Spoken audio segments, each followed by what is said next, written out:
ആമേൻ ആമേൻ.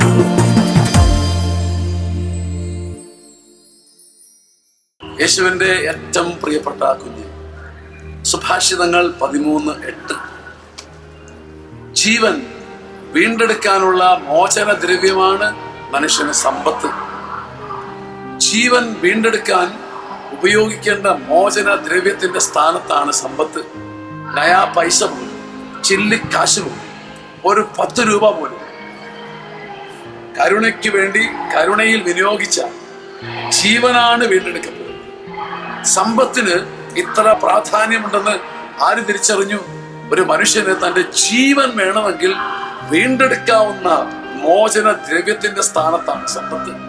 നാം തട്ടിത്തൂക്കിക്കളയുന്ന സമ്പത്ത്, അഹങ്കാരം കൊണ്ട് ചെലവഴിക്കുന്ന സമ്പത്ത്, ദരിദ്രരിലേക്ക് എത്താത്ത സമ്പത്ത്, കാരുണ്യത്തിന് വേണ്ടി വിനിയോഗിക്കപ്പെടാത്ത സമ്പത്ത്, സുവിശേഷ വേലയ്ക്ക് വേണ്ടി കൊടുക്കപ്പെടാതെ മൂടിവെച്ചിരിക്കുന്ന സമ്പത്ത് നഷ്ടപ്പെടുന്ന മോചന ദ്രവ്യമാണെന്ന് തിരിച്ചറിയാതെ പോകുന്നതാണ് ഏറ്റവും വലിയ അബദ്ധം.